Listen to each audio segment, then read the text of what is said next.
निष्ठावान श्रीनाथ जी को दुलार करने वाले अष्ट सखाओं में श्री कुंभन दास जी की चर्चा है। श्री कुंभन दास जी का प्रादुर्भाव गिरिराज जी की तलहटी के समीप ही जमुनावती ग्राम में विक्रम संवत 1525 में कार्तिक कृष्ण पक्ष एकादशी को हुआ था। ऐसा कथन है समाज में कि कुंभ संक्रांति के पुण्य पर्व पर तीर्थ यात्रा के समय महात्मा ने आपके पिता को कहा था कि जाओ तुम्हारे पुत्र होगा।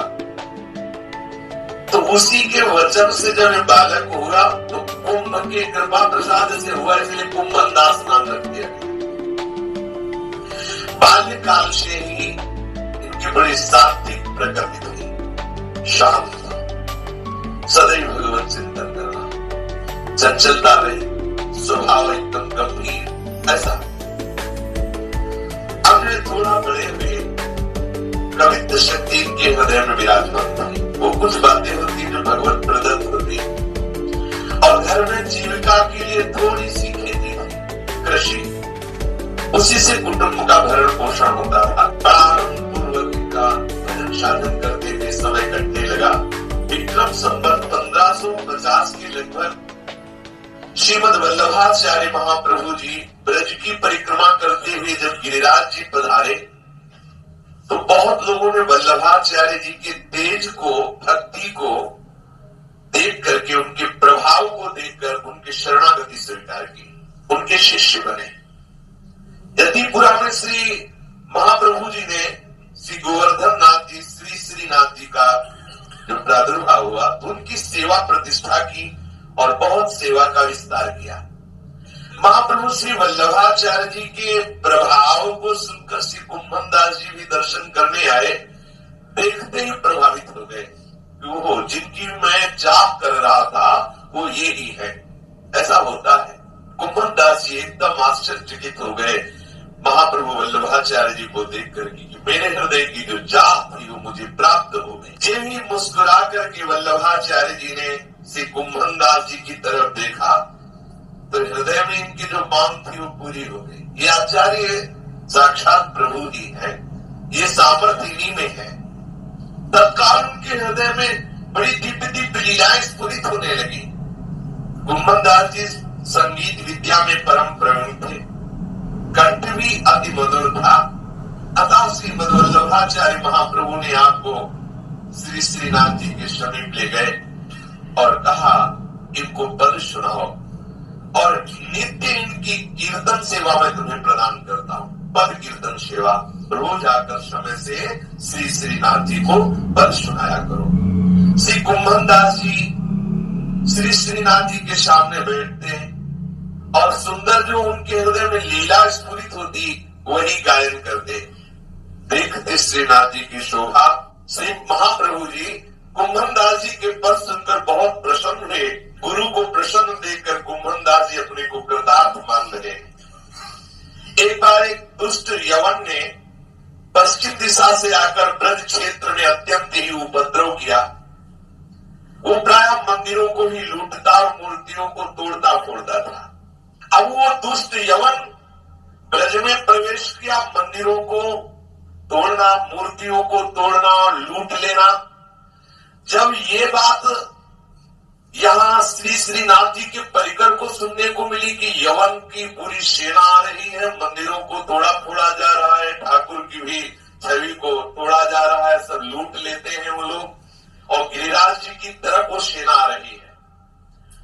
जब 5 कोस दूर ही ये यवन लोगों का पड़ाव पड़ा तो श्री श्रीनाथ जी की सेवा में सत्तू पांडे, श्री मानिक चंद जी, श्री रामदास जी भितरिया, श्री कुंभन दास जी ये रहते थे। ये सभी सेवाधिकारी जन आपस में विचार विमर्श करने लगे कि अब क्या किया जाए। तो बोले कि श्रीनाथ जी से पूछ लिया जाए कि क्या किया जाए। तो श्रीनाथ जी से पूछा अब क्या किया जाए। म्लेच्छ छाया सेना से बोले हमको लेके भाग चलो, हमको लेके भाग चलो।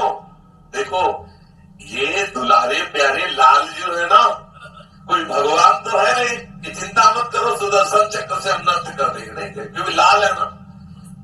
पुष्टि मार्ग में यशोदा भाव से दुलार करते हैं आचार्य चरण, और सखा भाव से ये महापुरुष जन दुलार करते हैं। तो आखिरकार बहुत ही नौ किशोर लाल जो है उधर बहुत ही छोटे पालने वाले ठाकुर जी हैं। ठाकुर जी बोले हमें टोड़ को घनो अर्थात बहुत निर्जल स्थल वहां ले चलो। सद्दू पांडे जी ने कहा तुरंत में तो डोली मंगाना और ये सब मुश्किलें ही पड़ेगा, एक भैंसा ले। एक भैंसा लाया गया, उस पर सुंदर बिछौना बिछा के और श्रीनाथ जी को विराजमान किया गया भैंसे पर। और भागे श्रीनाथ जी भैंसे पे चढ़ के आसपास से 2000 सेवक कुछ भोग की सामग्री लेके भाग चले। वहां कोई भी नहीं पहुंच सकेगा, ऐसे जंगल में ले चलो। ठाकुर जी ने प्रेरित किया, भैंसे पे आरूढ़ हुए श्रीनाथ जी महाराज। शायद कभी न बैठे हो तो बैठने की चाव बड़ी हो, इसीलिए ऐसी लीला की।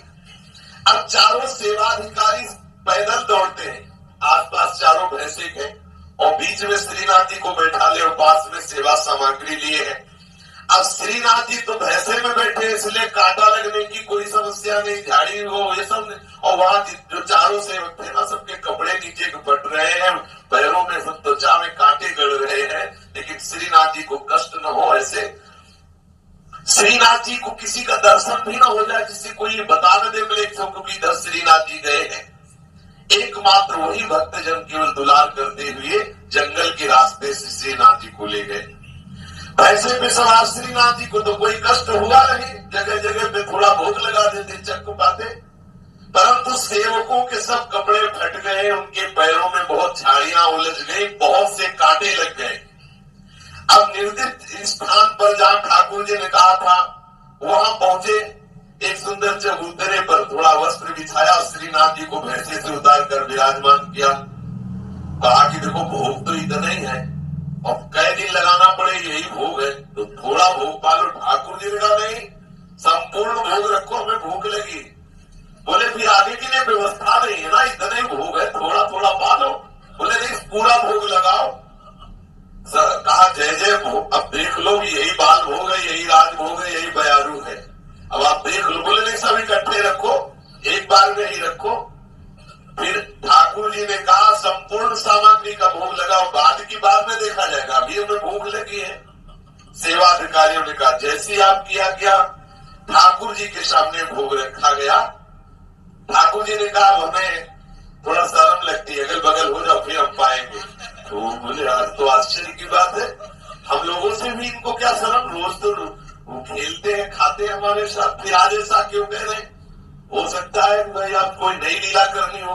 तो छुप गए लताओं के आसपास। इतने में बैठ के चुपचाप देख ही रहे थे कि देखा श्री लाडली जी पधार रहे। श्री जी बोले अच्छा इसलिए कह रहे थे मुझे शर्म लग रही है, तुम छुप जाओ। हाँ, अब श्री जी महाराज पधारी और बहुत से सुंदर व्यंजन जो ठाकुर जी के सामने दोनों मिलकर चख पाए। बोले अच्छा इसीलिए सब भोग पधराने के लिए आदेश किया कि बाद में देखा जाएगा। ठाकुर जी अपने कर कमल से श्री जी को पवारे, श्री जी अपने कर कमल से ठाकुर जी को पवारे, और ये सखागण छुपकर लताओं से देख रहे। कुंभन दास जी को अंदर बड़ी झुंझलाहट लग रही है, इसीलिए कह रहे थे कि चलो वहां एकांत जंगल में चलो। हमारे तो यहाँ पैर फट गए, कपड़े फट गए, और आप श्री जी के साथ चक भोग पा रहे, इसीलिए इधर हमें भगवा के लाए। जब भोग पा लिए श्री जी और लालजू, तो लालजू ने श्री जी से कहा आप गुप्त हो जाइए। अब ये सखा आए तो बोले पद सुनाओ, भोग पाने के बाद पद सुनाओ।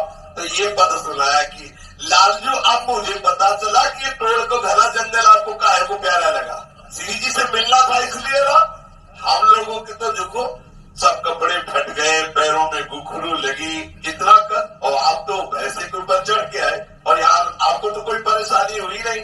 पूर्वत भैंसे पे सवार किया और फिर ठाकुर जी को लाके मंदिर में विराजमान किया। कुंभन दास जी का बड़ा परिवार था। आपके 7 पुत्र और 7 पुत्रों की 7 पत्नियां और एक विधवा भतीजी और स्वयं की पत्नी हो गए 17, और 17 जनों के उदर पोषण के लिए थोड़ी सी कृषि खेती थोड़ी सी थी, अर्थात बिल्कुल निर्धन थे, बिल्कुल निर्धन, मतलब पेट किसी तरह एक बार कुछ पड़ जाए बस इतना था। इतनी नितांत गरीबी थी कि ठाकुर जी चिंता करते इनके प्रति, ये बड़ी बात होती है। ठाकुर जी ये परेशान थे कि कुंभनदास जी को हम कैसे सुख पहुंचावे। और कुंभनदास जी इतने निष्किंचन निष्काम महापुरुष थे कि श्रीनाथ जी के यहाँ पद सुनाने जाते तो जो प्रसाद मिलता उसका किनका लेते बस चले आते। घर में जो कुछ रूखा सूखा होता उसी से ठाकुर, रूखा सूखा भी भरपेट नहीं था। 17 जने परिवार में वो बीघा 2 बीघा खेती, उसी से पूरे वर्ष भर भोजन प्रसाद, मतलब कोई भी वस्त्र साबित नहीं था कुंभनदास जी के पास। कई जगह से फटा गांठ लगाए बाग और ऐसा। कुंभनदास जी बिल्कुल निष्काम महापुरुष। प्रभु व्याकुल रहते कि आखिर का क्या उपाय करें कि कुंभनदास जी कुछ ले लें, ये कुंभनदास जी कुछ स्वीकार कर ले जिससे ये आनंद पूर्वक खाए पिए आनंद से रहे। लेकिन धन्य है इस निष्किंचन महापुरुष की। प्रभु ने राजा मान सिंह को प्रेरित किया। मान सिंह के मन में आया श्रीनाथ जी के दर्शन करने की। देखो पकड़ो बात, अगर आपके मन में आ रही कि हम बिहारी जी के दर्शन करने जाएं तो आप जान लो आपको बिहारी जी खींच रहे हैं। देख लो, मान सिंह जी के मन में आया कि मैं श्रीनाथ जी के दर्शन करूं क्योंकि श्रीनाथ जी ने खींचा। और ठीक उसी समय आए जब कुंभनदास जी पद सुना रहे थे श्रीनाथ जी को, बहुत सुंदर भावपूर्ण पद श्रीनाथ जी को सुना रहे थे। कुंभनदास जी तो बाह्य दशा में है ही नहीं। राजा मान सिंह देख करके आसक्त चित्त हो गया। ऐसे रस में श्रीनाथ जी के अद्भुत श्रृंगार का वर्णन कर रहे हैं। अब हृदय में ऐसी श्रद्धा प्रकट हुई मान सिंह के हृदय में कि मैं क्या दे दूं कुंभनदास जी को। देखा कई जगह से फटी हुई गमछा, फटी हुई धोती, फटी हुई पाग, समझ गए बहुत निर्धन है। मन में बहुत प्रसन्नता हुई कि आज इनको धन देकर मैं संतुष्ट कर दूंगा। आचार्य चरण वल्लभाचार्य जी की कृपा है कुंभनदास जी के ऊपर। लेकिन राजा को लगा कि बहुत गरीब है। निश्चय किया अभी यहाँ श्रीनाथ जी के सामने बात करना तो ठीक नहीं, कल इनके घर जाएंगे। रुका वहीं गिरिराज जी में। दूसरे दिन घर पर गए। प्रातः काल का समय था। श्री कुंभनदास जी स्नान करके तिलक स्वरूप करने के लिए बैठे हुए थे। इतने में देखा ठाकुर जी दौड़ते हुए आ रहे। कुंभनदास जी उठे और कहा अवधेय जी कैसे, गोद में बैठा रहा। बोले सुनो सुनो, मैं तुमसे एक बड़ी बात कहने आया हूँ, मेरी बात मान जाना। कुंभनदास जी ने कहा कहो प्रभु कहो। आप इतना घबराए हुए कैसे बोल रहे हो? घबराए इसलिए कि ये बात मानेंगे नहीं कुंभनदास जी, इसलिए गए और उधर राजा को प्रेरित कर दिया। राजा आ रहा है, ये इतना बोल ही रहे थे कि इतने में मान सिंह आ गए, प्रणाम किया कुंभनदास जी को। ठाकुर जी अंतर्ध्यान हो गए। पहली बात चूकी कुंभनदास जी को कि अगर ये राजा ना था तो लालजू कुछ कहने वाले थे। ये राजा आ गया तो लालजू से कुछ आकर के अंतर्ध्यान हो गए। ठाकुर जी के चले जाने से बहुत हृदय में झुंझलाहट पैदा हुई। ये कहां से आ गया राजा, कौन सा दुर्भाग्य प्रकट हुआ कि ये आ गया, हमारा राजा भाग गया। अगर ये ना आता तो वो ठाकुर जी क्यों जाते? और जाने क्या मुझसे वो कहना चाहते थे। कह रहे थे कि एक बड़ी बात कहूं, बड़ी दैन्यता से विनय से घबराए हुए कह रहे थे। पता नहीं क्या बात कहते। कुंभनदास जी के हृदय में यही चिंतन चलने लगा और बीच बीच में कह उठते जाने क्या कहते, आह भरकर जाने क्या कहते। अर्थात में आए थे। फिर विचार किया, अभी तक हेरे हुई नहीं मान सिंह की तरह, और आवाज की लाओ आरसी ले आओ, तिलक स्वरूप करना है।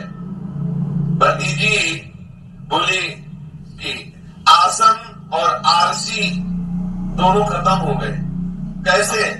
बोले आसन को बढ़िया खा गई और आरसी को बड़ा पी गया। मान सिंह को पहले लगा कि कौन सी भाषा है कि आसन बढ़िया खा गई और जो आरसी वो बड़ा पी गया। हाँ, तब राजा मान सिंह ने उस चाचा भतीजी के संवाद को सुन करके अर्थ समझने की चेष्टा की। इतने में ही कुंभनदास जी ने कहा तो दूसरा तैयार कर दो। तो तरण का तत्काल आसन बिछा दिया और एक मिट्टी के कुंडी में जल भर कर ले आए। समझ गए इतनी गरीबी है कि ठीक आसन नहीं है और दर्पण देखने के लिए, तिलक लगाने के लिए भी नहीं है। उस कुंडी के जल से देखकर तिलक लगाया और तरण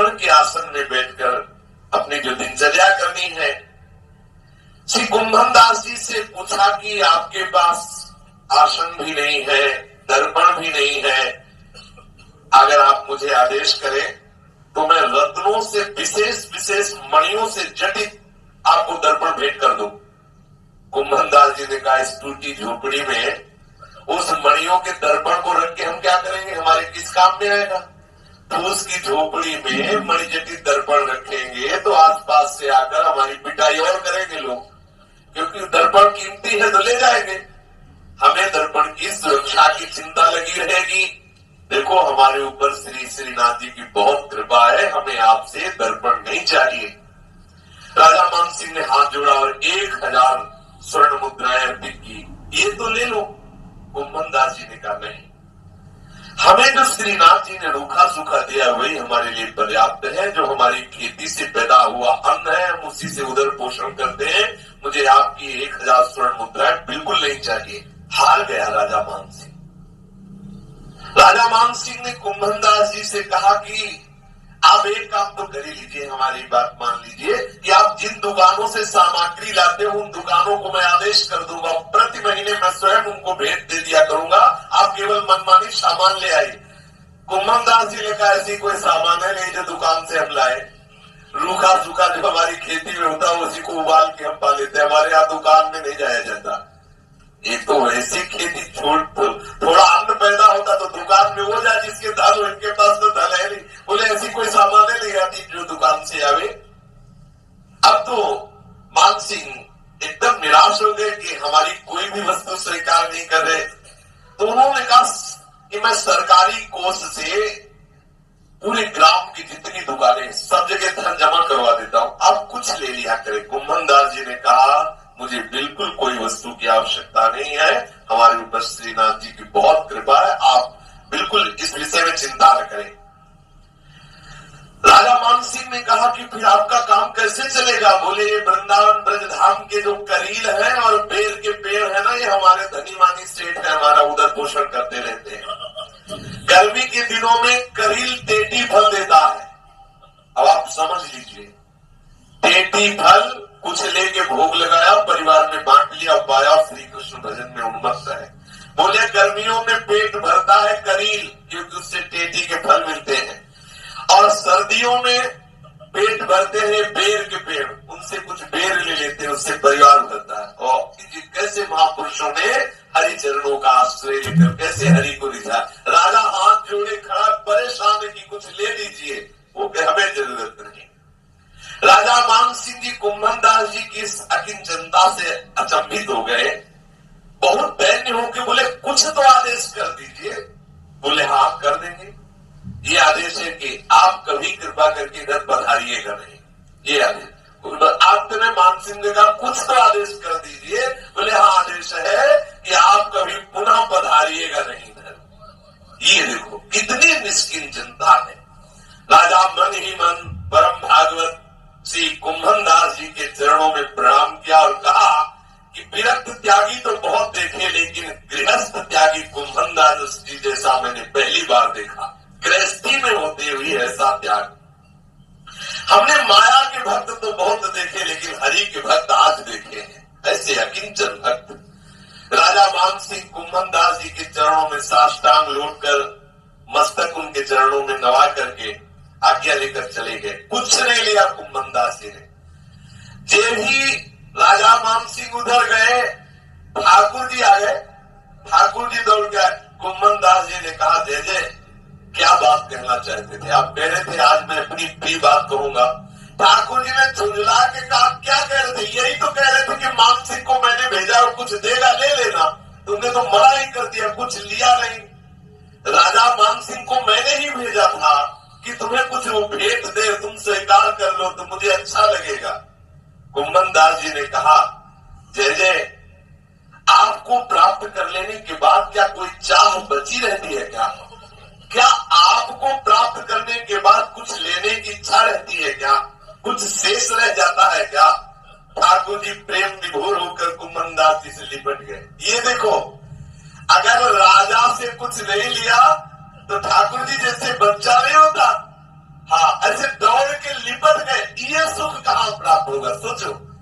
हाँ, ठाकुर जी प्रेम विभोर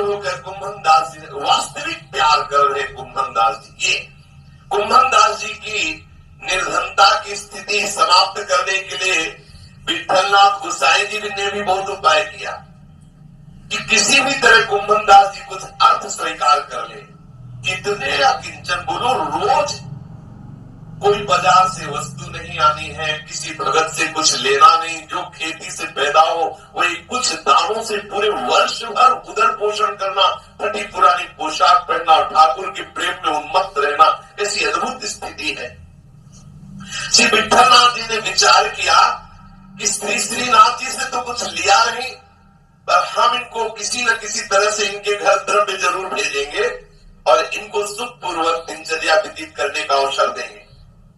तो गोसाई जी ने कहा कि हमारे साथ तीर्थ यात्रा में चलो, और मन में सोचा वहां अपने जो शिष्य वैष्णव जन है उनसे कुछ भेंट दिला देंगे तो ये आएंगे और इनका खूब सुंदर जो घर में ठाकुर भोग सेवा दी है वो चलती रहेगी। विक्रम संवत 1631 में द्वारिका यात्रा के लिए अपने साथ ले चलने के लिए कुंभन दास जी को आदेश कर दिया आचार्य चरण ने। श्री कुंभन दास जी आज्ञा स्वीकार किए, क्योंकि ना तो कह नहीं सकते थे, आचार्य परिकर है, गुरुजन है। राजभोग आरती करके प्रस्थान किया। गिरिराज के समीप अप्सरा कुंड में अभी सायंकाल विश्राम ही किया। अभी थोड़ा ही दूर है श्रीनाथ जी से। अप्सरा कुंड कितनी दूर है, अमनेर से कितनी दूर है, इतना ही चल के आए, भारी विरह पैदा हो गया। कुंभन दास जी के हृदय में ऐसा लगा मानो कल्पों से मैं श्रीनाथ जी से नहीं मिला हूं। ये देखो प्रेम का स्वरूप। विकल हो गए, विरह व्याप गया, नेत्रों से अश्रु चलने लगे और हाय हाय हृदय से और गा पड़े। विकल होकर ये जो ही पदगान किया गोसाई जी ने सुना, विचार कर लिया इनके तो प्राण निकल जाएंगे, अभी तो गिरिराज की तलहटी में ही है, इनके तो प्राण निकल जाएंगे, ये तो ब्रज से बाहर जी नहीं सकते, ये तो श्रीनाथ जी से दूर रह नहीं सकते। तत्काल कुंभन दास जी को विठलनाथ गोसाई जी ने आदेश किया, आप हमारे साथ मत चलो, अब वापस हो जाओ, जाओ श्रीनाथ जी की सेवा में तुम जाओ, तुम श्रीनाथ जी के बिना जी नहीं सकते। श्रीनाथ जी के श्री चरणों की तरफ भागे। गोसाई जी ने आज्ञा कर दी, आके श्रीनाथ जी के चरणों में लौट के जब दर्शन किया तब हृदय शीतल हुआ। एक बार श्री विठलनाथ गोसाई जी के पुत्र श्री गोकुलनाथ जी एवं श्री बालकृष्ण जी ने कुंभन दास जी से कहा कि आप श्री ठाकुर नवनीत जी के दर्शन करने के लिए गोकुल चले। इतनी आसक्ति श्रीनाथ जी में थी कि गोकुल चलने की बात में भी हृदय उनका लगा कि श्रीनाथ जी को छोड़कर, बलिहारी है ऐसी आसक्ति। तो अब संकोचवश ये गुरुजन परिवार है तो कह सकते नहीं, अस्वीकार तो नहीं किया, परंतु प्रातः काल से शयन काल पर्यंत श्रीनाथ जी की सेवा करने के बाद रात्रि में जाने की बात कही कि श्रीनाथ जी की पूरी सेवा करके हम रात्रि में जाएंगे और रात्रि में जाएंगे, उधर सुबह दर्शन करके फिर भाग आएंगे। तदनुसार आप रात्रि के समय श्री भगवत चर्चा करते हुए चले। आपको श्री यमुना के तट पर पहुंचते पहुंचते प्रातः काल हो गया। संयोग की बात, उस दिन श्री विठलनाथ जी प्रातः काल ही नौका द्वारा श्री गोकुल से यमुना के इस पार आए हुए थे। प्रातः काल श्री गोसाई जी का दर्शन पाकर कुंभन दास जी अति आनंदित हुए। फिर इनको अकस्मात स्मरण आया कि इस समय तो मैं श्रीनाथ जी को जागरण का पद सुनाता था, तब वो जगते थे और मैं यहाँ हूँ तो जगेंगे कैसे। ये भाव आते ही तत्काल भाग पड़े, न प्रणाम न नमस्कार। आचार्य वंशजों को भाग पड़े, जैसे अपने बच्चे की याद आते, बछड़े की याद आती, गाय भाग पड़ती। ऐसे कुंभन दास जी भागे ये बात याद आने पर कि रात्रि में तो शयन करा के इधर आ गया, अब प्रातः काल तो तभी लालजू उठते हैं जब हम पद गायन करते हैं, तो लालजू को हमने पद सुनाया नहीं तो जगेंगे कैसे, भाग पड़े। अब ये अत्यंत व्याकुल हो रहे हैं। आपके साथ जितने लोग थे वो सब पीछे पीछे दौड़े, लेकिन थोड़ी दूर दौड़ पाए। ये तो प्रेमावेश में थे, एकदम वायु की तरह भाग रहे श्रीनाथ जी की तरफ। दौड़े दौड़े हाथ में श्री गोवर्धन में आए और यहाँ के पूछा कि ठाकुर जी का मंगल उठापन हुआ? बोले नहीं, अभी ठाकुर जी सैर कर रहे हैं। अब उनको हृदय में शीतलता हुई। पूछा कि आज इतना समय हो गया अभी ठाकुर जी जगे क्यों नहीं? तो उन्होंने कहा कि जो भीतरिया जी सेवा में थे वो जब जब नहा धो के सेवा के लिए आते तो कोई न कोई आके इनको छू लेता, फिर आगे चले जाते, इसी में उनको समय लगता रहा। अभी श्रीनाथ जी शयन ही कर रहे, ठाकुर जी जागृत रहे हुए। श्री कुंभन दास जी गए और अत्यंत दुलार करके ठाकुर को पद सुनाया जागरण का, तब ठाकुर जी जागे। ये देखो प्रीति, अगर कुंभन दास जी के हृदय में इतनी प्रीति है तो ठाकुर जी के हृदय में भी ये जगे नहीं। जब तक कुंभन दास जी पद नहीं सुनाएंगे हम जगेंगे नहीं। इसी समय श्री विठल नाथ जी घोड़े पर आरूढ़ होकर श्री गोकुल से श्री गोवर्धन के लिए आ गए। इन्होंने पूछा कि पूजा में इतनी देरी सेवा में क्यों हो गई। पुजारी जी ने बताया कि महाराज ठाकुर जी ऐसी लीला कर रहे थे कि जब हम स्नान करके अपरस में सेवा करने जाते तो कोई न कोई ऐसा आ जाता और हमें छू लेता। 4-5 बार हो गया, नहा नहा के परेशान गए। अभी अभी ठाकुर जी को उठाया है। इसका कारण श्री ठाकुर जी की सेवा में जो विलंब हुआ, क्योंकि ठाकुर जी ऐसी लीला कर, गोसाई जी समझ गए कि यहाँ स्नान वाली लीला नहीं थी, लीला थी कुंभन दास जी का पद सुनने की। ठाकुर जी आसक्त चित्त, जैसे कुंभन दास जी ऐसे आसक्त चित्त ठाकुर जी थे। एक बार श्री कुंभन दास जी पारासौली में अपने खेत पर थे। श्री ठाकुर जी श्री श्रीनाथ जी इनके साथ खेल रहे थे। इतने में मंदिर में उत्थापन का समय हुआ और कुंभन दास जी का सेवा था पद सुनाना उत्थापन की। तो कुंभन दास जी ने तुरंत चलने की चेष्टा की तो ठाकुर जी ने पूछा कहां जा रहे हो, चल कैसे रहे, कहां जा रहे हो। कुंभन दास जी ने कहा कि ठाकुर जी की उत्थापन के समय में हमें पद गाने की सेवा है। तो बावरे और ठाकुर जी तो मैं हूं, मैं तो तुम्हारे साथ हूं, कि तुम्हें मंदिर में जाने की क्या जरूरत है, किसके दर्शन के लिए जा रहे हो, किसका उत्थापन कर, मेरे ही तो। कुंभन दास जी ने कहा ये बात आपकी तो ठीक है, आप हमसे प्यार करते हैं, हम पे कृपा करते हैं, आप हमें दर्शन दे रहे हैं, किंतु आपकी इस रूप पर विश्वास नहीं। आप कब भाग जाओ हमारे बस की बात नहीं है, लेकिन जो आप श्री श्रीनाथ जी के रूप में आचार्य के द्वारा प्रतिष्ठित रूप में हो, आप भाग नहीं सकते। इसलिए देखो हम उनकी सेवा, उस रूप की सेवा नहीं छोड़ सकते। आपको क्या अभी अंतर ध्यान हो जाओ, आप स्वतंत्र हो, लेकिन वो आचार्य के द्वारा प्रतिष्ठित आपका रूप है, आप वहां अंतर ध्यान नहीं हो सकते। क्षण भर के लिए भी आप अपनी वहां मनमानी नहीं कर सकते, आचार्य के अधीन हो वहां। अतः हमें मंदिर में जा करके और वहां जो हमें सेवा मिली वो अवश्य करना है। वहां पर जो दर्शन होता है वो आप आचार्य के अधीन होते हो, इसलिए हमें कोई भय नहीं कि आप अंदर ध्यान हो जाओगे। लेकिन यहाँ आप स्वतंत्र हो, इसलिए मैं यहाँ रुकूंगा नहीं। उत्थापन का समय हो रहा, मैं जाऊंगा और वहां पद गाऊंगा। श्री ठाकुर श्री श्रीनाथ जी ने कुंभन दास जी के सगाध प्रेम को देख करके बहुत ही आनंदित हुए और हृदय से कुंभन दास जी को आलिंगन किया, हृदय से लगा लिया और कहा चलो हम तुम्हारे साथ ही चलते हैं। एक बार की बात है कि श्री विठलनाथ गोसाई जी का जन्म दिवस था। वे श्री गोकुल में गए हुए थे। ठाकुर जी ने भक्तों को बुला के कहा कि देखो ये गोसाई जी हमारा जन्मदिन तो बहुत दिव्य उत्सव मनाते हैं। ठाकुर जी ने कहा लेकिन गोसाई जी का जन्म उत्सव क्यों नहीं मनाते। जब वो हमारा जन्म उत्सव मनाते हैं, वो आचार्य हैं, गुरु हैं, तो उनका भी जन्म उत्सव मनाना चाहिए। ठाकुर जी ने स्वयं कहा और उनका अनिवार्य है उत्सव मनाओ। तो भक्तों ने पूछा जय जय कैसे उत्सव मनाए। अरे बोले चक भोग लगाओ, वैष्णवों को पाओ, नाम कीर्तन करो और सबको बताओ कि आचार्य का जन्म उत्सव, गुरु का जन्म उत्सव मना रहे। ठाकुर जी से पूछा तो फिर भोग काहे का लगावे, आप ही बता दो। ठाकुर जी ने कहा गरम गरम जड़िया जलेबी का भोग लगाओ। हाँ, जलेबी का भोग लगाओ। तो भक्त जनों ने फिर आपस में चंदा किया कि भाई अब जब कुंभन दास जी को पता चला कि गुरुदेव का जन्म दिवस मनाया जाए, तब उन्होंने सद्दू पांडे जी से कहा कि हम घृत और मैदा की व्यवस्था कर देते हैं, जलेबी आप बनवा देना। और कुछ भक्तों ने कहा शक्कर की व्यवस्था हम कर देंगे। कुंभन दास जी गए, जो घर में एक पड़िया थी उसे बेच दिया और तो उसी से घी और वो ला करके मैदा दिया कि वह इसकी जलेबी बन जाए। 5 रुपए का बेचा उस समय, एक बड़ा पड़िया थी उसको बेच दिया और 5 रुपए मिले। 5 रुपए दिए, उन्हीं से सद्दू पांडे जी जो थे वो और भी भक्तों ने 1-2 रुपए मिलाए, जलेबियां बनी, प्रातः काल तोरण बंधन वाले लगाए गए, मंदिर सजाया गया, राज भोग में जब खूब जलेबी का भोग लगा, ठाकुर जी ने भोग पाया। ठाकुर जी की आज्ञा से कुंभन दास जी ने गोसाई जी के जन्म दिवस में गोसाई जी की बधाई का पद गाया। विशेष आनंद हुआ।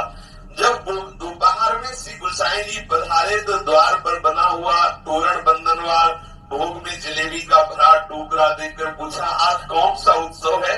सेवकों ने बताया कि महाराज आज आपका जन्म उत्सव मनाया जा रहा है। तो ये सामान कहां से आया? तब संधू पांडे ने कहा, कुंभन दास जी का इसमें विशेष योगदान है। तो गोसाई जी ने कहा, था क्या इनके पास? तो बोले, एक बढ़िया थी, वो भी बेच करके गुरु उत्सव बना दिया। ये ऐसे अकिंचन महाभागवत की बात विशेष है। वो होती जब है नहीं, फिर जो है उसको भी सबको हृदय विकल कर देता है। गोसाई जी का हृदय भाव से भर गया। कुंभन दास जी को हृदय से लगाया। विक्रम संवत 1602 के समकालीन जब विठलनाथ गोसाई जी ने ब्रज भाषा के अष्टचाप कवियों की स्थापना की, तब उसमें श्री कुंभन दास जी एवं उनके सुपुत्र श्री चतुर्भुज दास जी को भी सम्मिलित किया। अष्टचाप के कवियों में श्री कुंभन दास जी सबसे अधिक दीर्घजीवी हुए। 115 वर्ष रह करके श्री श्रीनाथ जी को पद सेवा की। सुनाई 115 वर्ष। विक्रम संवत 1640 के लगभग श्री ठाकुर श्री श्रीनाथ जी की नित्य सेवा में सम्मिलित हुए। अपने पांचभौतिक देह का परित्याग करते समय उन्होंने एक पद रसिकों की सभा में गाया। जब शरीर पूरा हो रहा था, श्यामा श्याम का ऐसा दर्शन करते हुए मानो कनक बेली श्री लाडली जो श्याम तमाल पर चढ़े हुए, अर्थात ऐसे मिलित रूप का दर्शन करते हुए कुंभन दास जी ने अपने शरीर का त्याग करके नित्य स्वरूप प्राप्त करके श्रीनाथ जी की नित्य सेवा में सम्मिलित